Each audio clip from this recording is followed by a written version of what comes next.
Greetings. When we last left, our heroes Rurik, Martin, and the newly added Tiny had taken a job from Yngvalda, the alchemist in Salem, to head north to the hills west of the Stargard Pass to find her some gaunts and to extract their brains for reagents in whatever exotic experiments that she has going on. They hired a guide, Old Ted, and Old Ted led them up into the mountains. And then, excuse me, Old Ted led them up into the mountains, and it took them 2 days to get from Salem up to the mountains here. And then they started winding their way in, finding a couple old trails, and hopefully letting Ted guide them to find these gaunt that they were going to hunt. They had a bad first day. Ted failed miserably on his rolls. They got sort of turned around, lost a handle on the path they were following, and then got ran into a group of wolves that were chasing some herd animals. The wolves have since stopped chasing the herd animals and have decided that the humans might make a good meal. Welcome to episode 18, Hunters or Hunted.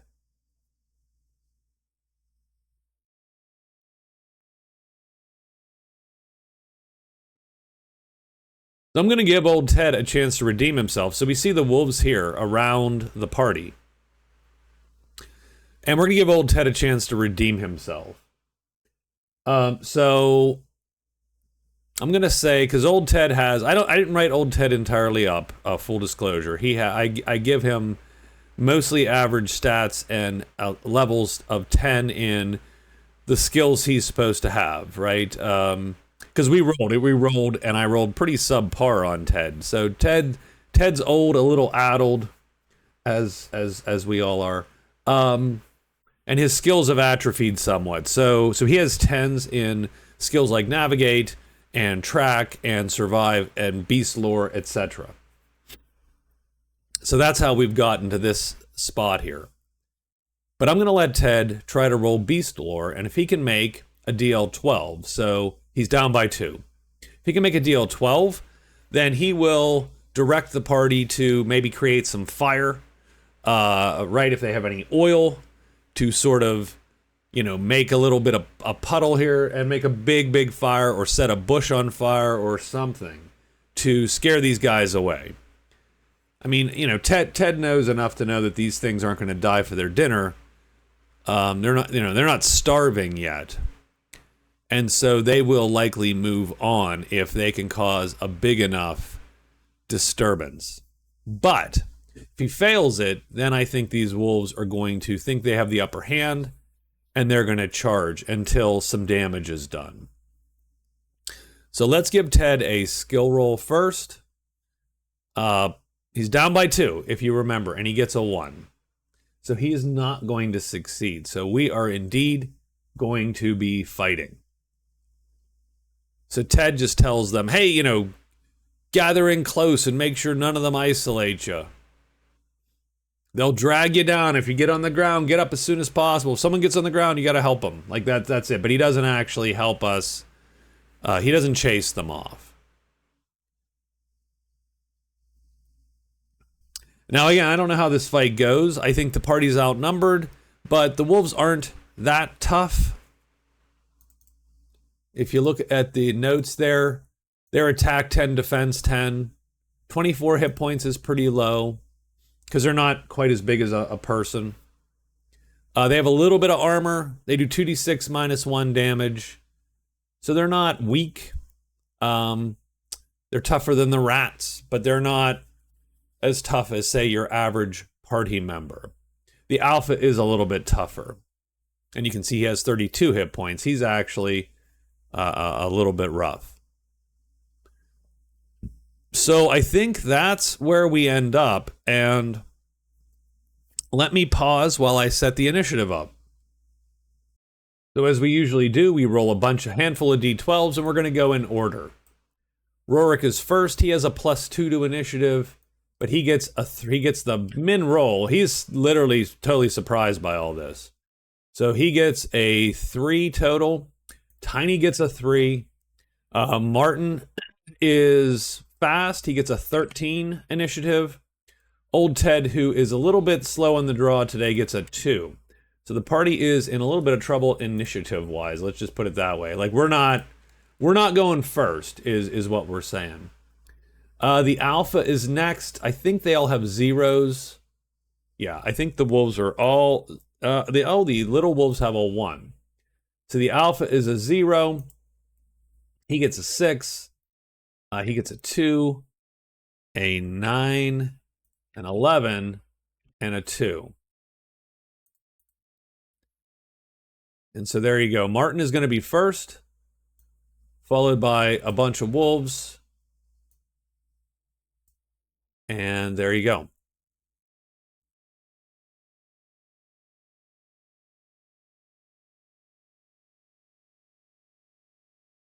So, okay, I think Martin is going to take Tiny's advice to heart for better or worse.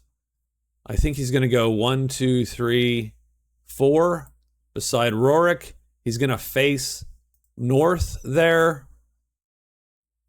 It's hard to tell facing, I know, at this distance. I apologize.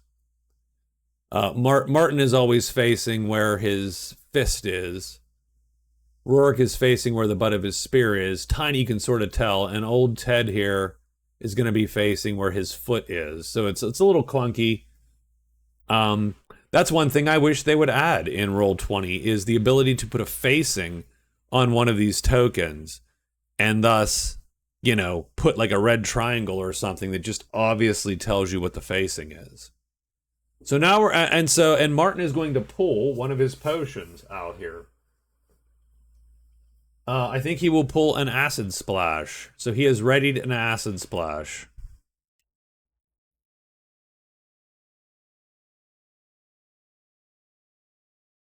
I'm going to type that just so I remember it, right? I mean, that's not super useful, but maybe when I roll back. Wolf C is going to go 1, 2, 3, 4, 5, 6, 7. And Wolf C is going to start going up. They're a little bit wary. They don't want to just... Right? They're not going to just charge directly in yet. They're a little wary. 1, 2, 3, 4, 5... Oh, I mean, 6, 7. Maybe the alpha gets all and he's gonna flank Tiny, which is gonna take an attack is 11. So he gets an attack of 11. Tiny's defense.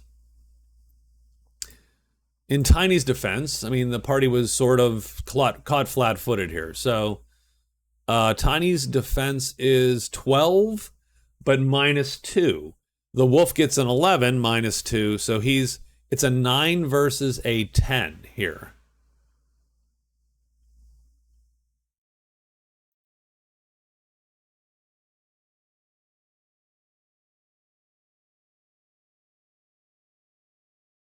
So 9 versus a 10, so the wolf's down by 1 still, even flanking Tiny. And he blows it, -5. So Tiny is going to, oh geez, facing though is rough because these things are sort of surrounding us. But I'm going to say that the alpha worries him the most. So he's going to face like that, which he is permitted to do. As soon as you're attacked, you are allowed to face, assuming you're not stunned or dazed or something. So Tiny faces this way. That still puts these wolves on his flank side. But I think he's going to have to live with that. But Tiny's up now. So this wolf comes up, leaps up, tries to bite at Tiny or drag him down. Tiny has his cudgel in hand. If you remember, his cudgel is a hammer, but it's -1 to attack and -1 damage. So we just figured he just has a wooden almost a big heavy oaken table leg or something that he's using as a club until we can really get him something else. But right now he's just like his combat skill is brawling and hitting people with clubs to, well, knock them out, to capture them. He's had a little bit of a past. But anyway, it's Tiny's turn. Now this wolf here, this alpha, his defense is 11, but it's a -2 because he charged. So right now, Tiny is a 12 versus a 9, which is pretty good. We're up by 3.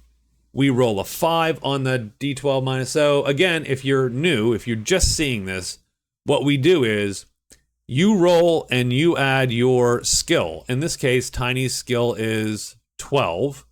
So Tiny rolls an 11.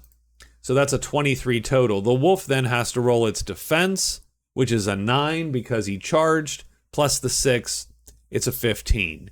So because the 23 is higher than a 15, Tiny wins and hits.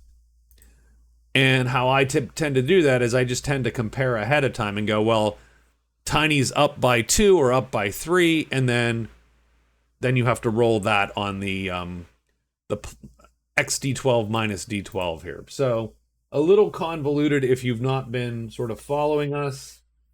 It does all work out the same, though, as we do it in real life. In real life, I'm rolling against a player. But since I'm rolling against myself, I roll all the dice at once. It makes it way faster. Tiny will hit is what that really means. And so Tiny's going to hit. We do need to make wolf damage. Maybe we don't need wolf damage. Maybe the wolves will never hit anybody. Holy crap. Tiny cracks this thing for 14 damage. Tiny is a big boy. He has a 18 muscle, and that table leg is not too shabby. But he hits it for 14 damage in the flank, in the chest, right? So that means maybe the wolf is up on him and he gets his hand momentarily under this thing's neck and holds it up, and then like brings his cudgel back and then smacks him in the ribs. The location is a 6, which is the ribs. He doesn't do the +1 damage. Concussion doesn't matter because he has to hit him in the head. And we already know that the wound is going to be a graze because a 1 on that wound die is a graze. So, but let's take the damage off. So he hits for 14. That becomes 12 damage. So Tiny hits this alpha wolf for 12 damage, bringing him to 20 points of 32. But as much damage as that is, it's not a wound. It does not do any lasting damage to the wolf. The wolf ultimately will shake that off. But still a good hit. And this thing still sort of, probably little breathy there, catches its breath. Rurik is going to take this chance 1-2, and he figures let's finish the alpha and see how the rest of them, the big one, he doesn't know it's the alpha. Let's finish the big one and see if they're as excited to fight us then. So he's going to move up. Now Rurik has, what is Rurik's skill level? Rurik's skill level is a 12 with his weapon. But it's a -1 because the accuracy of that war mace is a -1. So Rurik has an 11 attack. If you remember, the wolf has a 9 defense because he's -2, but this is the next attack, so he's actually an 8 defense. In Runebearer, as you get attacked, your defense degrades. And you have some different defenses. You might be able to block or, melee defend, right? The wolf isn't really blocking. He is just snapping at the opponent and trying to keep the opponent's weapons sort of, out of reach. So his melee defense is 11, but he's going to actually go and use his second defense, which is a dodge. So after Tiny hits him, the wolf is back on the ground, sort of shaking his head, and he sees Rurik bringing the mace down. He's going to try to sidestep that blow. Oh, Rurik is a -2. So let's take a quick look again. Rorik's skill is a 12, minus 1 is a 11, an 11, so Rorik has an 11, and the wolf is, I think, an 8, because he, a minus 2 because he charged this round. That's the danger of charging. The bonus to charging is you can make a full move and attack. And there was a conscious decision in Runebearer where there's a lot of games where you go, well, you charge, so you get a bonus to hit, or you get a plus to damage. And I understand that, and that might even make some sense. We made a gamey decision to go, well, you can charge, which gives you the advantage of attacking after making an entire move. The disadvantage is you're going to be at a penalty until your next round. And so I think the wolf is hit because we have an 11 versus an 8, so we're up by 3. So that is going to counteract that minus 2 since we rolled right. So 3 versus minus 2, we still hit. And Rorik does damage. And Rorik does 11 damage in the head, which becomes then 12 damage. And he concusses this thing because of the mace. Wow, okay. Jeez, oh man. I mean, that's good. That's good damage. That is, yeah, he rolled an 8 on one of his dice, which would do it. All right, so 12 points to the head. The wolf is going to take 10 of that, because he does have 2 armor everywhere. Is that enough to wound him? It is, because his wound threshold is an 8. So 12 damage minus 2 is 10. That is above the wound threshold, and so he is indeed wounded. So let's get the combat table up here. Give me 1 second to do that.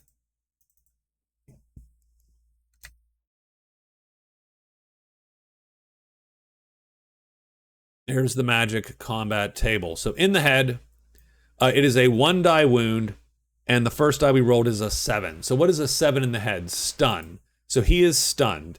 He's also concussed, so he is, well, stunned. Which means he misses his next turn. But that's all. That's actually not that bad. Oh, that's good. Yeah. We can put one of those. What are we going to put on him for stun? I need sort of a weird stun. Sleepy? Overdrive? No, none of those are good. None of these are great. Half haze? I do like it. I just can't find a good one. Yeah, let's we're gonna put the lightning bolt on him. Nope, that doesn't work. That's too bad. I wish we could put the lightning bolt under the thing so that we could it would be obvious that he was stunned. So he is stunned, but that's all that that does. Again, it's not a lasting injury. But the wolf's gonna miss his next turn. Wolf D is gonna go 1, 2, 3, 4, 5, 6, 7. He's gonna charge up. That's gonna put a little bit of heat on Ted here. And Wolf A, 1, 2, 3. I think Wolf A is gonna go 1, 2, 3, 4, 5, 6. He's gonna attack Tiny. This is Tiny's second defense, and so Tiny is going to suffer. He's a 9 defense. The wolf, so it's a 9 versus an 8. So the wolf's down by 1 after charging, but the wolf does hit. I'm going to pause for 1 moment and make a wolf macro. All right, so we do have a wolf macro. There's a bit to it, but we do have a wolf macro now. So he hits Tiny, and let's roll damage for the wolf. The wolf hits for 3 damage, but +1 because he is adjacent to his buddy. So 4 damage in the chest. So he essentially... he essentially leaps forward and sort of bites, grabs Tiny in the side, right? but then falls off of him. Tiny takes 4 damage because he does not have any armor. That is actually Tiny's big problem. No armor. That's going to hurt him in the long run there. And that's Wolf A, and we are up to Old Ted, who's going to go 1, 2, 3, 4 maybe, and then face that way and try to avoid getting flanked by the wolves. And that's the end of round 1. Okay, so now we're on to round 2. There's my little round marker right there. Make it easier to see, I hope. Martin is up first. I think. Oh, okay. We're gonna try to 1, 2, 3, 4. We're gonna try to make this quick. We're gonna try to make this one quick. So Martin is going to run around that flank. He has a 4-half move. He is going to attack the wolf. The wolf's defense is full. He is no longer charging.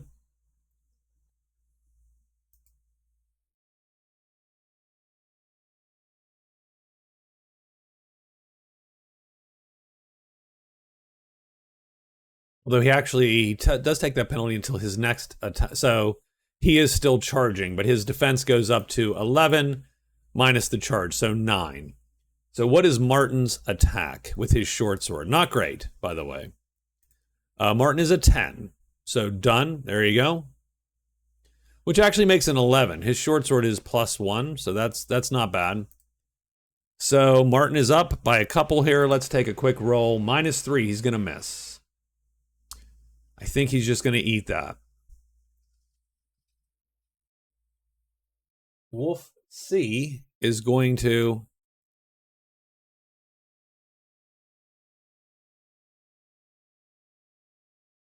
Oh, he's going to... Oh, man. I feel bad. We're going to... So let's either go Tiny or Old Ted. Let's not make it... So 1, 2, 3, a low roll is Old Ted. A high roll is Tiny. We're going to roll a d12. A high roll, so Tiny. So Wolf C, 1, 2, 3, 4, 5, 6. He's going to charge in. So Tiny is getting flanked. Wolf C is charging in. So Wolf C, his attack is an 8. Tiny's defense is... Oh, we didn't... I'm sorry. We didn't put that on him. We should really do that, actually. Tiny's defense is a 12. -2 is a 10. So, I mean, we'll just have... we'll give him a 12. So his defense is a 12. We'll give the wolf the +2 here. So the wolf is a 10 attack. He's not adjacent to one of his buddies, so it's a 10 attack. -2 is an 8. +2 because he's flanking is a 10. He's still going to miss. Not by much, but he is still going to miss. So that is Wolf C. Wolf B, I mean, I hate to say it. 1, 2, 3, 4. That's Wolf B's obvious attack. Comes in at an 11. He's going to hit Tiny. He does 7 damage to Tiny.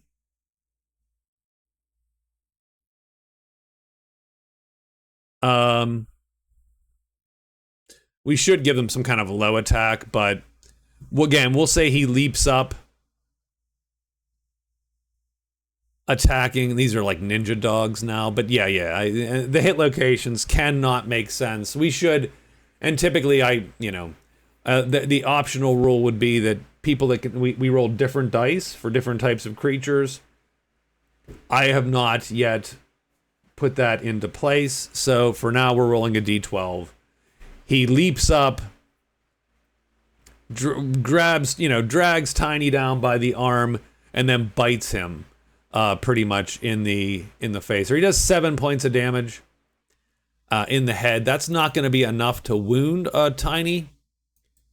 But it is enough to knock him quite a bit down there. He's down to 25 points.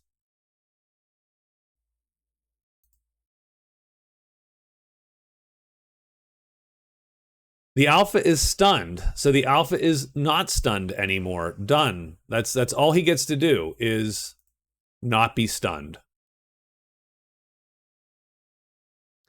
And now it's Tiny up.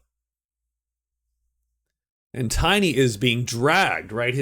One's on his arm, he pushes it off, one leaps up, sort of puts his paws on the shoulders and nips at him. The other has grabbed onto his right, has bit into his shirt there. So definitely Tiny is like, thinking he's a little bit worse for the wear here, maybe a little bit panicked almost. But I think he holds fast. None of the wounds he's taken is actually that severe. He's a big boy. And pretty strong. So I think he's going to smack the damn alpha wolf and try to finish this. So the alpha is unstunned. The alpha has a defense of 11. Oh, Tiny is going to hit with his cudgel again. So he hits for 9 damage, not in the head, so not concussed. The alpha only takes 7 damage, and that is not enough to wound him. But it is enough to drop him to 3 damage. So the alpha is nearly dead, and I think Rourke is going to try to then finish him, seeing that we'll press the advantage here, knocking this dude out. It is the alpha's second defense. That brings him to a 10. Rourke is going to roll 6 above, so yeah, so he's going to absolutely hit.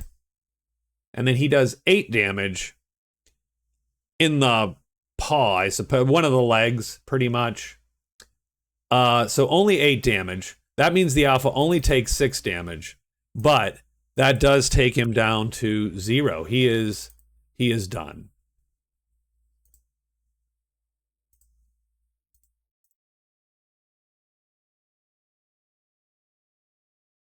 Oh, I don't know that does not immediately mean we should make a check, right? Are these wolves gonna fight beyond that point? So I'm going to say, so let's say that we have a let's say they have maybe 9, 10, 11, 12. They'll stick around. Right? Their leader is gone. The alpha is dead. So on a 9, 10, 11, 12, they will keep it up.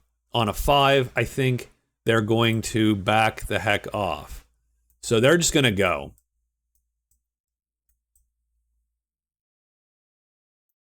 The alpha's dead, but I'm going to pull him off also.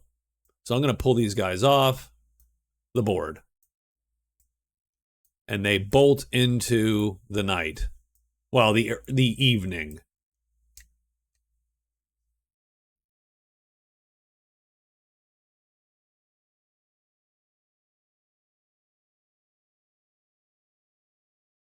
So, couple things happen right after the fight. So Tiny has a toughness of 14. That's going to give him a D8 to shake off. So he shakes off 7 points of damage, which is actually pretty darn good. So up to 32 now. So if that's non-wound damage, which it is, then you can shake it off, which gives you a toughness roll based on your toughness die. So 9 to 12 has a D6. 13 to 15 has a D8, 16 to 17, I think, is a D10, and so on. And then I do think that Martin will burn a check off of his medical gear there to give Tiny a medical.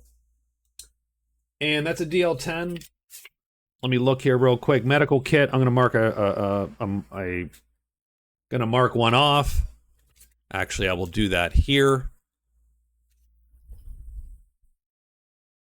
I did not do a good job of keeping track if anyone dodged, so that's my fault.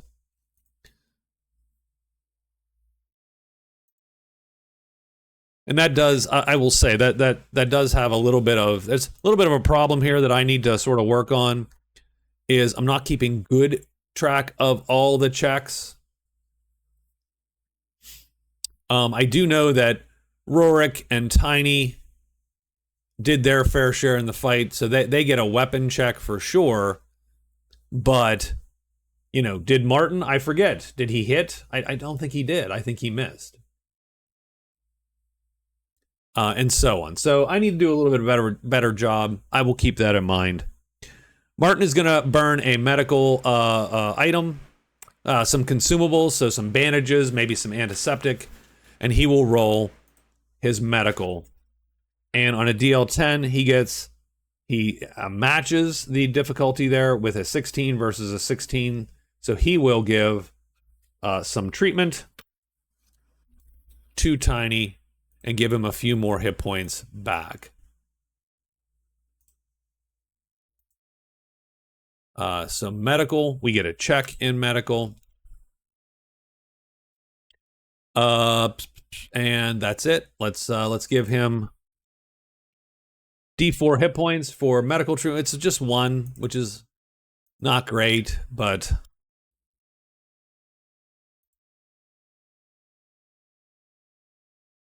and so Tiny will probably, my guess is, eat that injury. I don't think we're going to spend another medical charge to then. Should probably have bought a second kit and given it to Tiny just to, you know, right, to carry that on. So Tiny's going to take, so we'll put right there, we'll put injury. So he has an injury of 3.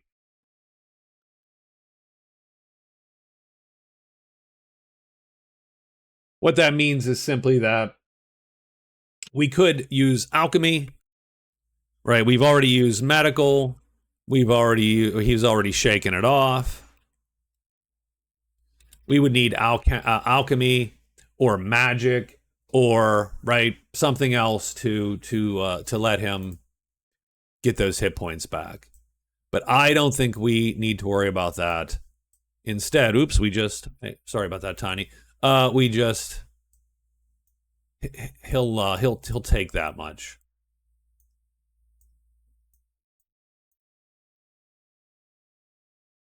And that's it. And the party then rests for a bit.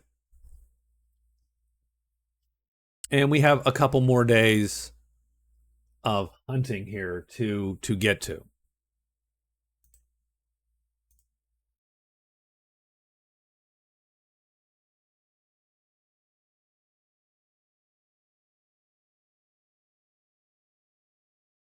So I did decide it would probably be a good idea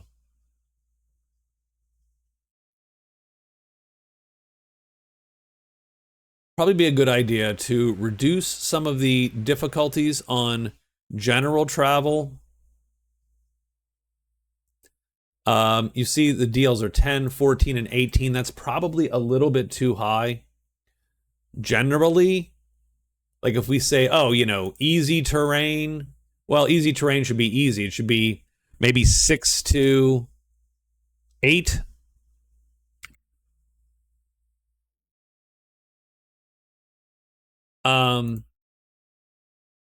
You know, rough terrain is probably something closer to 10 to, you know, 10 to 12.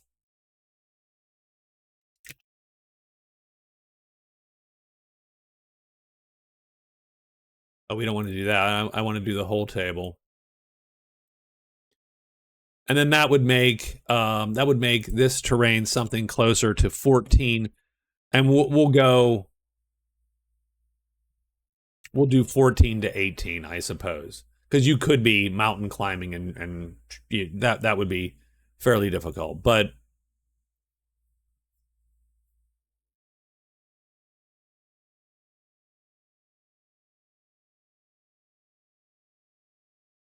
so yeah, so we could probably make, you know, I'll have to tweak I'm going to tweak these a little bit, but nonetheless, I think they do need to be a tiny bit lower as we go forward.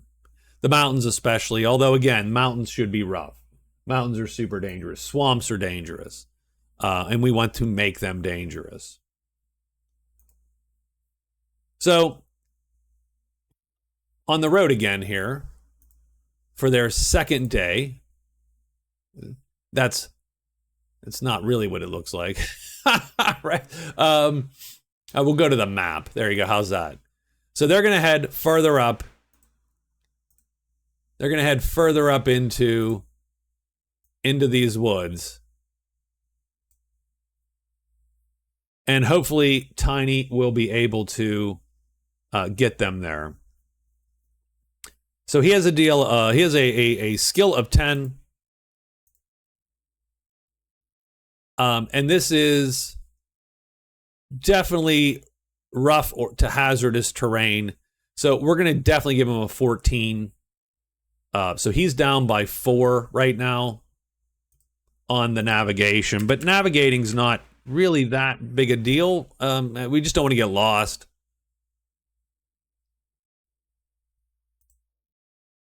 And he does blow it by a couple.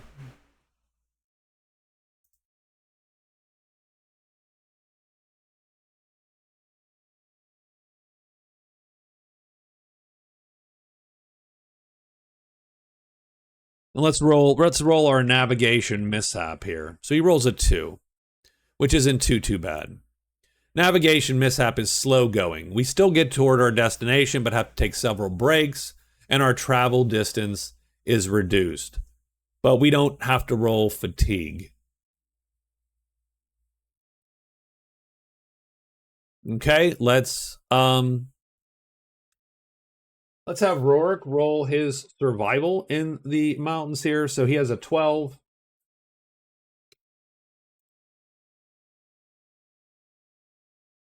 And again, he's going to just barely miss because we are into the mountains.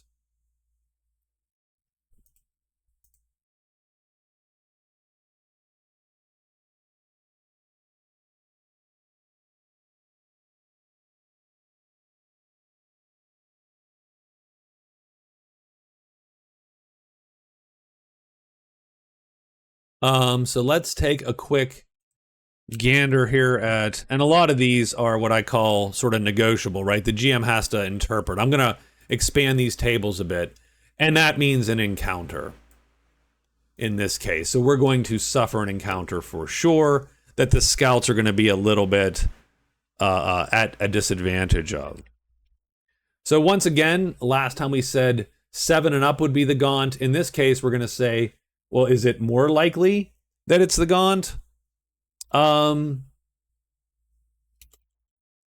Let's give Tiny another beast lore roll. So we're going to give him a beast lore check here. -6. So he doesn't really make it any more likely or less. It's less likely that it's the Gaunt. Oops, I didn't. That wasn't what I wanted to roll. 10, but it is. So it is. Okay. That's fine. We're going to roll a 1d3. We're going to add 1 to that 1d3. Oops.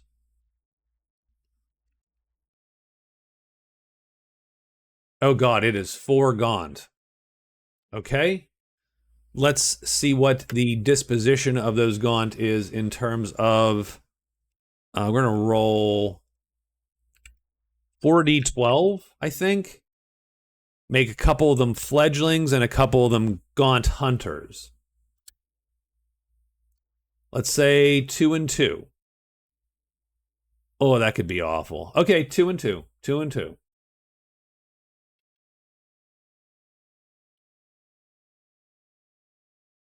So we have 2 gaunt fledglings, 2 gaunt hunters. If we take a look, the fledglings are 10s, attack 10s, defense 10s. They're children. They're well, not children, but they're, right? They're not adults. So what are gaunt? So gaunt are humanoids. Think of them as gargoyles almost, in the sense that they've got a humanoid body. They've got large bat wings instead of arms.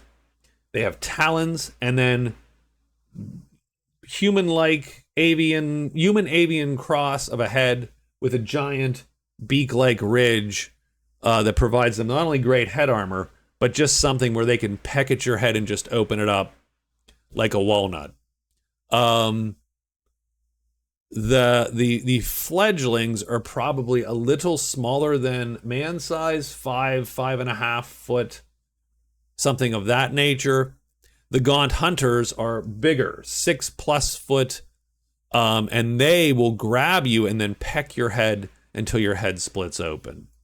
So 2 and 2 is a little disconcerting because the gaunts are indeed the best fighters on the board, the gaunt hunters.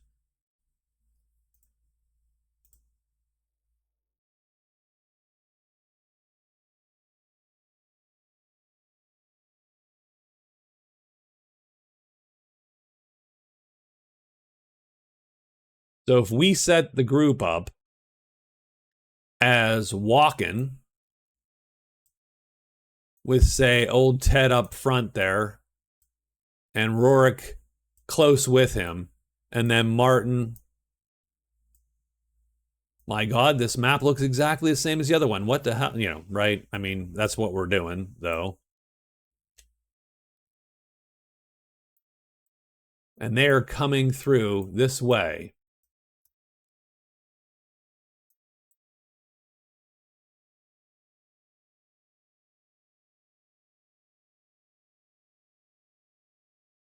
Then we have a gaunt hunter, so which we'll copy and paste.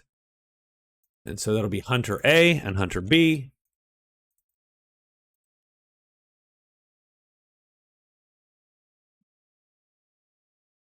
And maybe this is a mated pair showing their younglings how to hunt.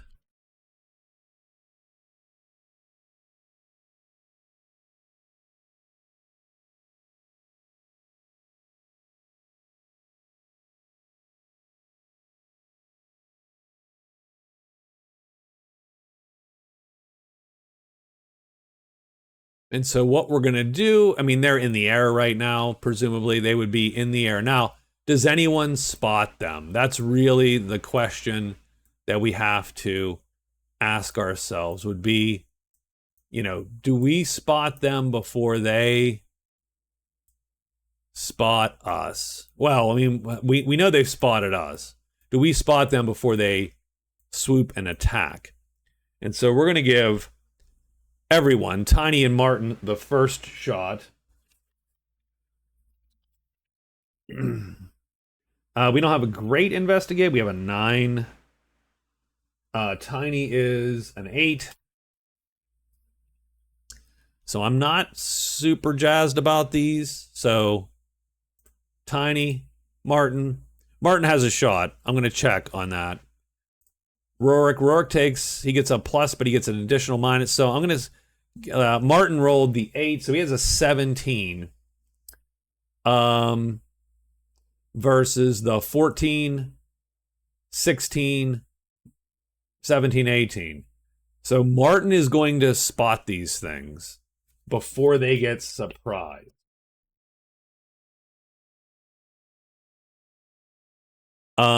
So there you go. So Martin has spotted them before the party gets, so the party is not surprised by them. He will go, look up there, right? And so these things will be circling, and they will have circled around to the front here. And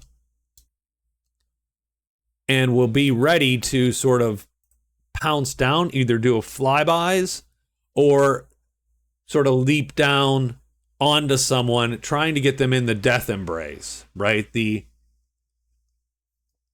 I am super unhappy about this. I think the fledglings stay back 1 round and they will engage the second round, right? They're waiting for the parents to do that heavy lifting before they get in there.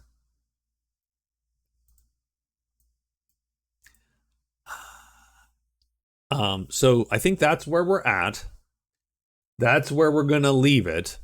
We're gonna put some text down on the so there is no surprise.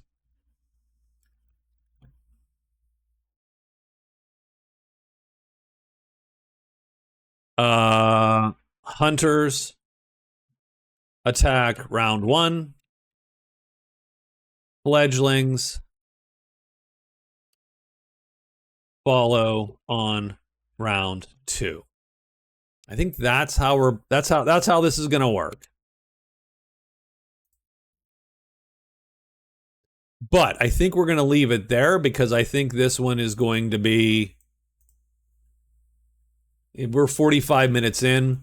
I'm pretty sure this is going to take us, half an hour or thereabouts to resolve. So we're going to leave it here. That was episode 17? 18. Hunters or Hunted? Well, I think we're a little bit of both. And I think that's going to be the title of episode 19, by the way, is a little bit of both. So this probably, aside from the Rat King, is the scariest fight. These things are a 14 attack. These hunters are a 14 attack. The only thing we got going for us is that if they do go in for the grab, they don't necessarily do damage on that round. But if you go in for the grab, your arms are pinned. You're not attacking them back. You are stuck until you can get out. And if you... God. And really only Tiny has a great chance of getting out. So he's going to have to actually help people if they get grabbed, I think. I think that's going to be his role. Now, you can also stun or daze them or cut their wings and wound their wings, and then that will cause them to release their prey. But otherwise, and then once they grab you, the next round and the subsequent rounds after, they peck your head until you die. Or at least go unconscious, and then they'll drag you off. And that might be what they do. If they get one person unconscious, they will drag him off and eat him, and he is gone. So let's hope that doesn't happen. Or if it is, it's old Ted. Okay, I'm out. All right, I'll talk to you guys later. Thanks for listening. This has been episode 18. Hope you enjoyed it.